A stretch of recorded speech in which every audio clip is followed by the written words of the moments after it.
isn't he, off the end of the track? But that's the first corner of the lap. He needs to be in front of the last corner. Well, it looks to be then.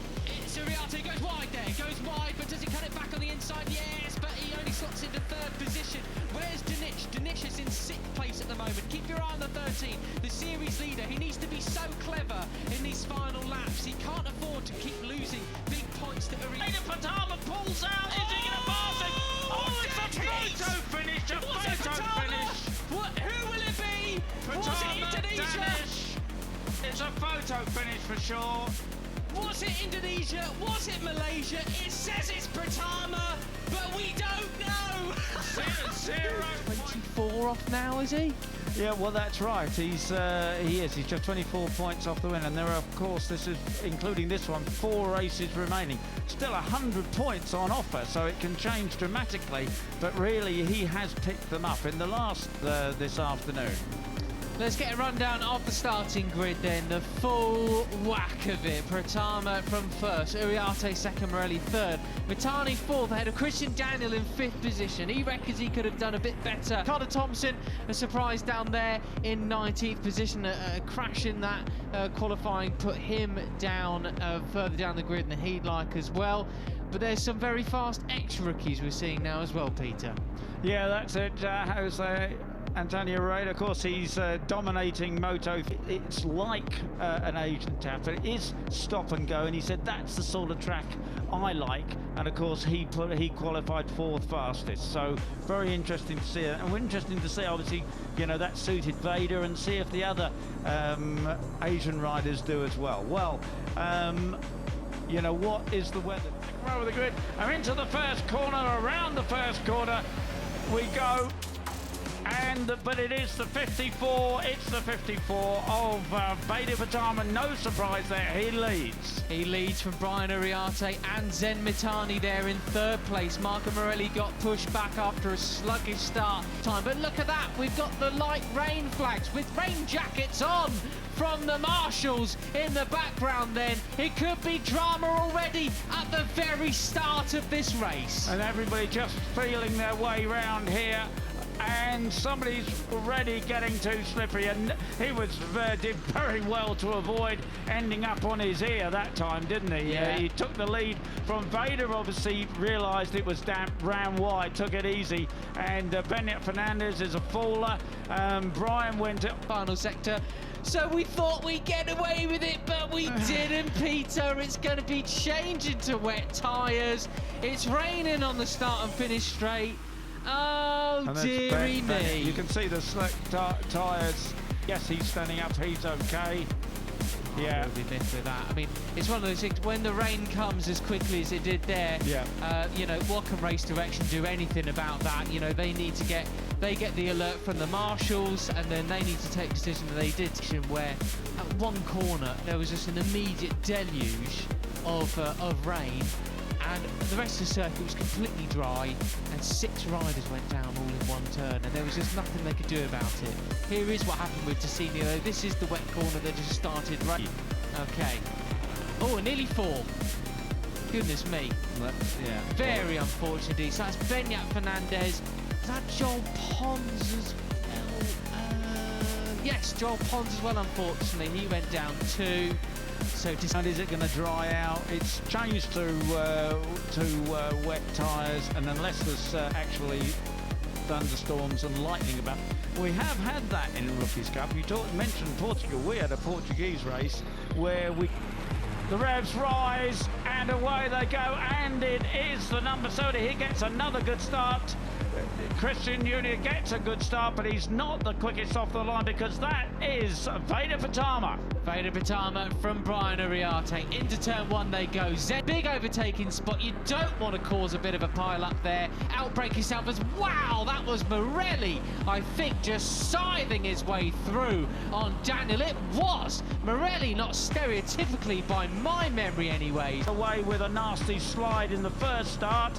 He's not making that mistake again, and he leads Veda Pratama and Zen Mitani in third place. Hakim Danish on the prowl then, 7th place for the Milan. now or nearly never. It's getting to that point, Peter. Well, he has really, hasn't he? And you know, with Uriarte and Pratama, they are well capable of disappearing here because they are skilled, they're superbly skilled guys, and they're Plonk up there into 16th place now as well. Good stuff from him. And there we have then confirmed as they come across the line. Safe enough to do so. Morelli's got his first of his one and only, long lap penalty. He's going to take it now, hopefully. 51 of Brian Uriarte has the advantage. There's the 13 of Hakim Danish. Oh, that was a big moment for Zen Mitani coming out of turn 2B. His airbag's gone off. It looks like he's been down the gym. Alpine Star's Tech Air system went off. That will self-deflate. And he does have another canister, another gas canister aboard, so he can, in all safety, continue. I think that is Joel Pons who's down again, unfortunately. Carter Thompson, it says left behind. But I really thought he was turning the corner this weekend. Not what I wanted to see at all. Anyway, it's Brian Uriarte that has the advantage over Veda Pratama. As I said, these two are capable of disappearing. They can use each other to judge. And of course, Neil Jr. moving up into 4th place ahead of Hakim Danish. Hakim Danish, Zen Mitani and Kyaksiak Singapong there. Mike Yu just behind them then, coming out of the final turn. Look how conditions. And Marco Morelli back in 15th place, having done his long lap penalty. Brown is up to 19th, Mounsey is 20th. Not the kind of progression we were hoping to see from them so far, but look at, they've got Lennox. It's great to see him have his Grand Prix start, but here is the long lap penalty for the number 95, Marco Morelli. There he goes, just threading it, isn't it? Yeah, it was beautifully absolutely done. Brilliant. Yeah. And you know, Brian Uriarte, I don't think he's going to be too upset by that. He will, you know, hopefully learn from that, and he's going to follow Veda. Oh, Zen Mitani, I want to mention, we're seeing then, so Gonzalez 3rd, Danish 4th with Christian Daniel just there. Last time around, the leaders were over a second quicker than the chasers. Fascinated to see what they're going to be this time around, because it is the man who's challenging him for the cup, and there are only 4 races remaining, so he cannot play a championship card here and just cruise into 2nd place. He's got to go after Veda. Uriarte was 0.4 of a second slower. That's going to get faster, brake a little later, throttle on a little bit earlier, and will they close the gap to this leading duo? That's a battle. It's a superb battle out front, and it's, you know, great to see David Gonzalez doing so well. He had that superb back now and in 3rd place. So although he did manage to come away from Sachsenring with a 5th, which isn't too bad, unfortunately terrible news for the Dutch, as Jurien van Kruchten has gone down. He was making decent progress, I saw last time around. Where did he cross the line? 11 with that, but it's back with the leaders then. It's Veda Pratama and Brian Uriarte on his tail. And as you said, Matt, it's crucial to see just how much of an advantage they have. 2 seconds they had over the opposition at the end of the last lap, and it's holding. But he does need to stop letting them close in on him in the championship at this stage in the game, doesn't he? Yeah. Pons had a long lap penalty, has now been completed. Now I think I saw Veda actually touching the green stuff through the last corner there. It's up for it.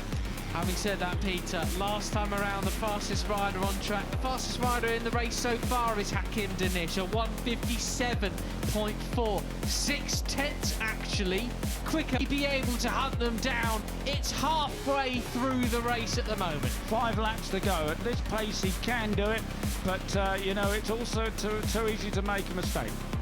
Hakim Danish was superb in the rain. Letting them know how far Danish is. Do they care? Is it just about them two? Do they need to know at this stage? That is the question. Yeah, I would suggest they're just going as hard as they can. There's, you know, if you're pushed to try any harder, it could well come undone. So Danish looking for, but looking behind him was Brian Uriarte there, just gauging how long a distance it is back to Gonzalez and Danish.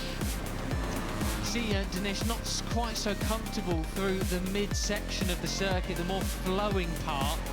Gone after Danish, so you know, it's now Danish, Daniel and Gonzalez And there is Benya Fernandez on the number 7. So he's out there. That's the main thing. He's out there. That's Pons circulating, trying to keep out the way. And Mounsey is up to 14th place, and Brown he's got Christian Daniel Jr. on their tail. And these are the guys who've got to cut back that 2-second advantage. But as you said, Matt, Pratama and Uriarte set the fastest lap of the race so far. The previous guys, look at him, try and outbrake them here. But the problem here is now they're going to end up messing themselves up and let the others get away. That's right. They're not being able to help each other. They're not being able to do just the slipstream and see where the dry patches are.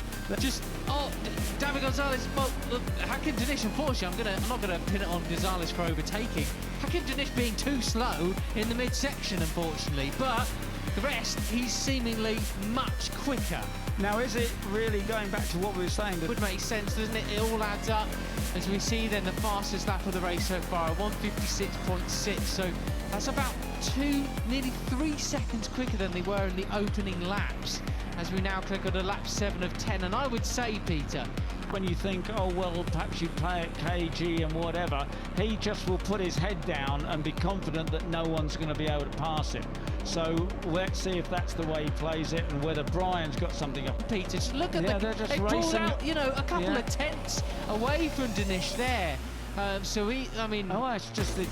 visibly you can see it, can't you, in the background there? And that's when you know there is a massive difference indeed. So it's on between Christian Daniel. Laps remaining then. It's Veda Pratama, Brian Uriarte. And there we have it, Pratama extending the lead. He was, only a couple of hundredths quicker than Brian that time around, but he takes the fastest lap of the race. A lot of chatter there. Curse, please, because, I also said he's going to do very well. Let's just keep our fingers crossed for him. It's still Pratama and Uriarte, and there is Christian, the American, and Daniel. He's trying to go between the middle of both of them, but he can't. He's going to have to try and outbrake them. And this is just letting the others get away. Hakim up the inside of David Gonzalez, but Christian Daniel, the American, defends his line beautifully. Veda Pratama on the 54, Brian Uriarte behind him. And we've just got a lap and a couple of corners to go. Two and a bit. Garbled rubbish for both of us at this stage. Right, so it is still however many laps to go. It's Veda Pratama, as you say, Matt. It's 9 of 10. Still 2 laps remaining. And although there's certain, just what is it between these two? They've even got Ramadipa on the prowl as well in 6th position now. Singapong 7th. Morelli's made his way back up to 8th place as well, which I think is a pretty solid result. So that is probably the biggest gap we've seen so far between Veda Pratama and Brian Uriarte. I hope that's not Brian conceding. No, no way. He can't afford to concede. He's only got 11 moving around a lot. I think he's put the hammer down here. Yeah, looks like it. What was the gap? It was 4/10 of a second at the second intermediate, Peter. That's 3/10 in just one sector. Goodness me. But Brian's the hill, of course. This is, where he's got to think what he's going to do perhaps on the last lap. So often here at the Red Bull Ring, it comes down to this final corner. And you can't afford to go on the... Veda Ega Pratama semakin perkasa di Red Bull Rokies Cup 2025. Nama Veda Ega Pratama kembali mencuri perhatian dunia balap motor internasional. Pembalap muda asal Gunung Kidul, Yogyakarta, yang saat ini tampil di ajang Red Bull MotoGP Rokies Cup 2025, menunjukkan performa luar biasa dengan catatan prestasi yang konsisten sejak awal musim. Ajang bergengsi ini memang dikenal sebagai jalur pembinaan menuju MotoGP, dan Veda berhasil membuktikan dirinya layak diperhitungkan sebagai salah satu calon bintang masa depan. Dominasi di Mugello. Momentum besar hadir ketika Veda turun di seri Mugello, Italia. Dalam 2 balapan yang digelar di sirkuit legendaris tersebut, Veda tampil begitu mengesankan. Pada race pertama, ia berhasil meraih kemenangan dengan selisih waktu yang sangat tipis, hanya beberapa milidetik dari lawannya. Namun di race kedua, Veda benar-benar membuktikan kelasnya dengan menyalip di tikungan terakhir dan finish di posisi pertama lagi. Dua kemenangan beruntun ini menjadi catatan sejarah karena ia menjadi pembalap Indonesia pertama yang berhasil meraih kemenangan ganda di ajang Red Bull Rokies Cup. Pole position dan podium di Aragon dan Austria. Setelah sukses di Mugello, kepercayaan diri Veda semakin meningkat. Di sirkuit Motorland Aragon, Spanyol, ia berhasil meraih pole position pertamanya musim ini. Kecepatan dan konsistensinya di sesi kualifikasi terbukti mampu menyaingi para pembalap muda berbakat dari berbagai negara. Momentum tersebut berlanjut ketika tampil di Red Bull Ring, Austria, di mana ia kembali mengamankan posisi start terdepan. Meski persaingan sangat ketat, Veda tetap mampu naik podium dengan finish di posisi kedua. Pertarungan sengit terjadi di tikungan terakhir ketika ia harus mengakui keunggulan tipis lawannya. Namun hasil itu justru memperkuat posisinya di klasemen sementara. Konsistensi dan kematangan. Kunci kesuksesan Veda musim ini adalah konsistensinya. Hampir di setiap balapan, ia mampu bertarung di barisan depan dan mengoleksi poin penting. Mentalitas balapnya terlihat semakin matang, tak hanya mengandalkan keberanian, tetapi juga strategi yang cerdas. Ia tahu kapan harus menekan habis-habisan, dan kapan cukup bermain aman untuk menjaga peluang juara. Naik ke peringkat 2 klasemen. Rangkaian hasil positif yang diraih Veda membawanya melesat naik ke peringkat 2 klasemen sementara Red Bull Rokies Cup 2025. Ia hanya tertinggal beberapa poin dari pemimpin klasemen Brian Uriarte. Dengan beberapa seri yang masih tersisa, peluang Veda untuk menjadi juara musim ini terbuka lebar. Apabila mampu menjaga konsistensi, Indonesia berpotensi memiliki juara dunia pertama di ajang ini. Kebanggaan Indonesia di pentas dunia. Prestasi Veda Ega Pratama bukan hanya menjadi kebanggaan pribadi, tetapi juga bagi Indonesia. Lagu Kebangsaan Indonesia Raya yang berkumandang di Mugello menjadi momen emosional yang membuktikan bahwa talenta tanah air mampu bersaing di level internasional. Kehadiran Veda di Rokies Cup juga membuka jalan bagi generasi muda Indonesia untuk terus bermimpi tampil di Moto3, Moto2, hingga MotoGP. Menuju masa depan gemilang. Banyak pengamat menilai bahwa jika Veda terus menunjukkan performa impresif, ia berpeluang mendapat kesempatan promosi ke ajang Moto3 dalam waktu dekat. Jalur pembinaan Red Bull Rokies Cup memang dirancang untuk melahirkan pembalap masa depan, dan nama Veda kini masuk dalam radar tim-tim besar di kancah dunia.